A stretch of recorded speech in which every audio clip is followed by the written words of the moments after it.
À l'écoute des profs avec Tatiana Randa. Bonjour. Bonjour Kaderachilou. Merci de m'avoir rejoint. Je rappelle que vous êtes journaliste et Merci. rédactrice en chef de ESAE Radio. Merci beaucoup. C'est le week-end, déjà hier vendredi soir, comment vous l'avez passé? Maison, dodo. Maison dodo. Voilà. Merci d'être si matinal ce matin. Nous allons à l'écoute des profs avec El Hadj Sabirou Majidi. Sabirou Majidi. Voilà, allez-y. Voilà, c'est la dernière partie, ce samedi. Donc, comme je l'ai annoncé la semaine dernière, aujourd'hui, il donnera des conseils pratiques aussi bien aux parents et aux candidats qui vont à l'examen. Donc, bonjour El Hadj. Bonjour Madame Tatiana. Comment vous allez? Inch'Allah, ça va. Alors, comme annoncé la semaine dernière, ce samedi, c'est la dernière partie de notre entretien par rapport aux élèves qui vont au certificat d'études primaires. La semaine dernière, nous avons parlé de l'importance des révisions. Aujourd'hui, il sera question pour vous de nous dire, de prodiguer quand même quelques conseils à ces apprenants qui vont au certificat d'études primaires. D'abord, en tant qu'enseignant, dites-nous un peu, c'est quoi un conseil et pourquoi des conseils?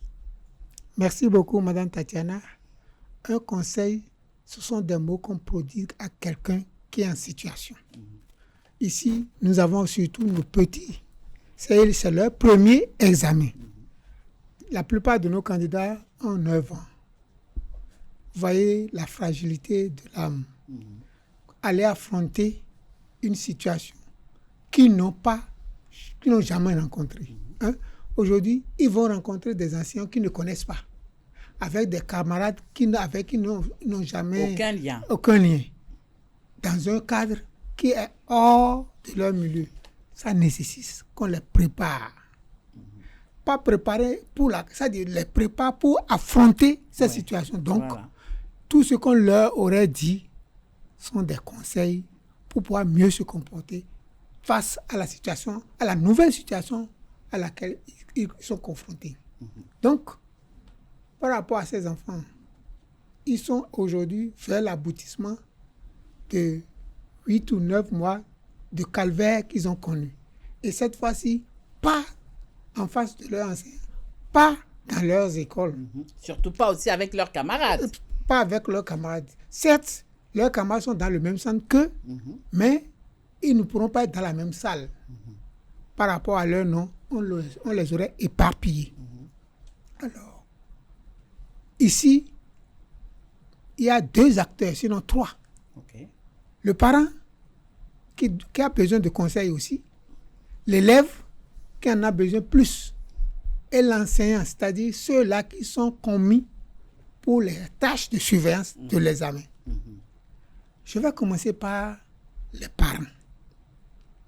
Donc, il est important de prodiguer des conseils aussi aux parents. C'est très important. D'accord. Très important parce que certains, vous voyez, il y a certains qui disent qu'ils ne sont pas allés à l'école. Même ceux qui sont allés à l'école exagèrent dans le comportement qu'il faut par rapport à leur enfant. Vous voyez, hier, il y a eu pluie.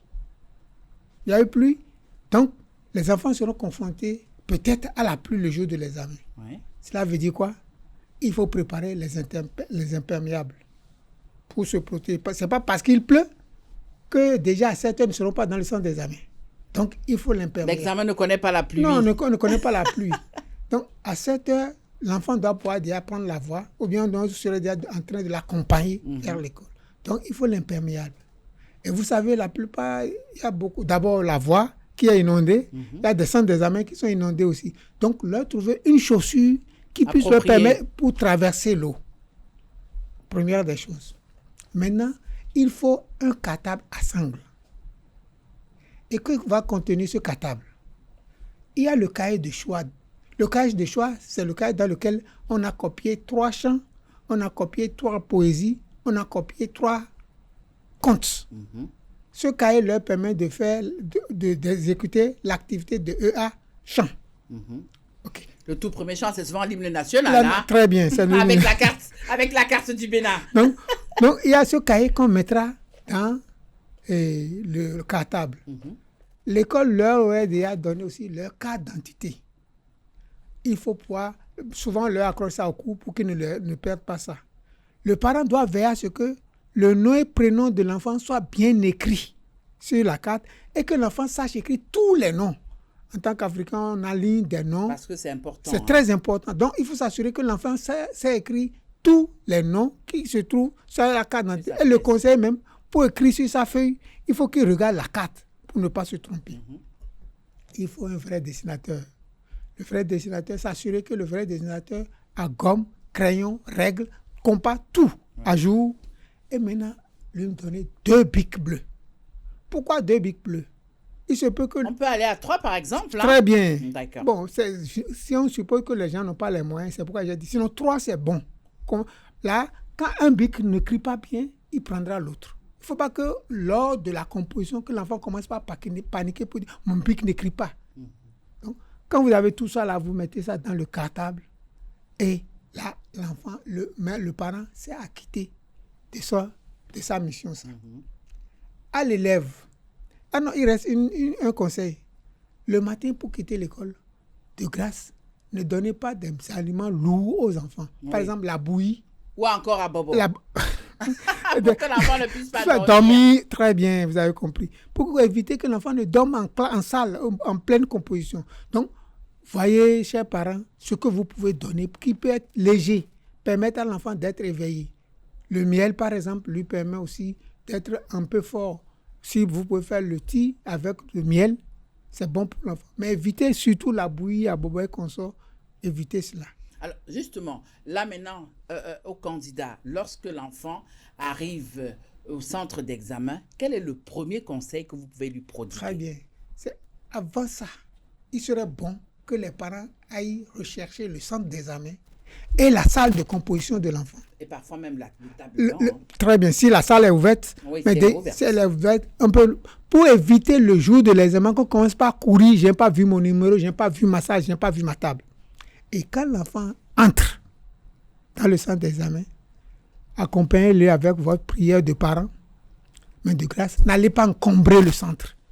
Je dis souvent, c'est le jour de l'examen que vous savez qu'on a des parents d'élèves. Alors qu'on les recherche à l'école, durant l'année scolaire, on ne les voit pas du tout, ils n'ont pas le temps, mais le jour de l'examen, ils vont même dormir dans le centre. De grâce, évitez de faire vivre cette situation aux enfants, parce que les enfants dans la salle, quand ils se rappellent aussi que mon parent est dehors, ils sont plus à l'aise pour travailler. Maman est dehors, voilà. Donc, laissez-les, libérez-les. Quand l'enfant entre dans la salle, s'il voit un camarade, il se salue. Mais ce n'est plus le jeu que nous faisons à l'école où, Prosper, comment ça va? Non. Chacun s'avance dans sa salle de classe, il arrive sur sa table, il est sur sa table, il s'assied, il croise les bras, il attend les instructions du surveillant. Il n'est plus question de dire, Jacob, si tu veux aller uriner, va aux toilettes, reviens. Tout le monde, surtout le premier jour, tout le monde doit être très calme et très serein et très concentré pour pouvoir affronter la première épreuve. Donc, l'élève, il voit son professeur, l'enseignant, il salue, quand il est à sa table, il prend son bic, s'assure que le bic écrit bien et il est prêt. Dès que avant que la première épreuve n'arrive, on leur partage les feuilles de composition. Bon, aujourd'hui, les choses ont inventé, sinon, souvent, certains enfants, c'est la première fois qu'ils voient la feuille de composition, qui n'est pas leur feuille de cahier. Ouais. Mais à ce moment-là, l'enfant peut paniquer. Paniquer, c'est pourquoi l'enseignant va l'aider. Et c'est la seule fois que l'enseignant aide le candidat au remplissage de l'entête de la feuille de composition. Il y a des passages où l'enfant ne doit pas écrire. L'enseignant doit l'aider à ne pas écrire à cet endroit. Et l'endroit où l'enfant doit écrire, l'enseignant doit veiller à ce que l'enfant puisse écrire tous les noms et bien écrire son numéro de table qui est sur la feuille. Souvent, on écrit ça sur la carte d'identité. Il écrit et il regarde sur la table et écrit pour s'assurer que c'est lui, son nom, qui a ce numéro. Et je disais que le conseil que je vais donner aux enseignants à cette étape, quand vous conseillez les enfants et qu'ils ont fini d'écrire, vous n'avez plus rien à dire avec eux. Dès que vous allez partager les épreuves, pour vous, c'est de vous assurer que l'enfant compose. Et non, évitez même de lire l'épreuve. Parce que quand vous lisez l'épreuve, vous êtes tenté de parler. Or, si vous n'êtes pas en contact avec l'épreuve, ça passe. Et je reviens au candidat. Voilà, cette fois-ci. lorsque Quand on tu lui remet la toute première épreuve, je pense que, à vue les enfants, ils tiquent. Laissez votre feuille inspirer, respirer profondément, retrouvez votre calme intérieur et maintenant prenez la feuille. Non pas pour commencer par composer, mais pour lire. Vous lisez toutes les preuves, que ce soit le test, le support, que ce soit les items, vous finissez de lire. Vous lisez 3 fois. Les 3 fois, en ce moment, les idées, vous commencez par vous arrêter. Pourquoi 3 fois? On a comme l'impression, l'âge, que c'est un tic pour vous, les enseignants. Vous aimez toujours dire ça parce que ça me rappelle un peu ma maîtresse au primaire. Quand on allait au CEP, c'est la même chose qu'elle nous a dit. Vous lisez l'épreuve 3 fois. Pourquoi? La première fois, c'est des connaissances vagues que vous avez. Et si vous commencez par traiter l'épreuve, vous allez passer à côté. Même si vous connaissez les réponses. La première fois vous permet de rentrer dans le test, de lire. Et quand tu finis de lire la première fois, toi-même tu vas dire, qu'est-ce qu'ils disent? Et c'est en ce moment que tu relis une deuxième fois. Quand tu lis une deuxième fois, tu commences par retrouver ce qu'ils disent. Qu'est-ce qu'on me demande? Vous voyez? Et vous finissez l'item 1, vous lisez l'item 1, l'item 2, l'item 3. Vous avez, voilà ce qu'on demande, voilà ce qu'on... Déjà, vous avez une idée des items. Quel est l'item qui est plus facile pour moi? Vous avez déjà une idée de ça. Et la troisième fois maintenant, ça vous permet d'attaquer l'épreuve. Et pas l'item qui est plus maîtrisable pour vous. Il ne faut jamais commencer par l'item sur lequel vous avez des idées vagues. Vous allez perdre votre temps. Commencez par ce que vous êtes convaincu, que vous connaissez. Donc, c'est l'objectif de la lecture 3 fois. La troisième fois vous permet de vous dire, cet item-là, je connais. Je peux attaquer ça. Et vous attaquez. Même si c'est le troisième, si c'est le dernier, on n'a pas à vous incriminer parce que vous avez commencé par répondre par la dernière question. Vous commencez par ce que vous maîtrisez. Il vous suffit seulement de mettre la numérotation. La numérotation, et les gens comprennent et qu'il a commencé par le dernier. Et vous, pas en se pressant, en prenant le temps qu'il faut pour répondre. Quand vous avez fini de répondre à la première item, vous lisez pour voir si vous avez bien fait. Parce que quand on a bien fait, on a une idée. Et maintenant, tu reviens sur ce que tu es le moins fort, ainsi de suite, jusqu'à finir. Ne cherchez pas à terminer.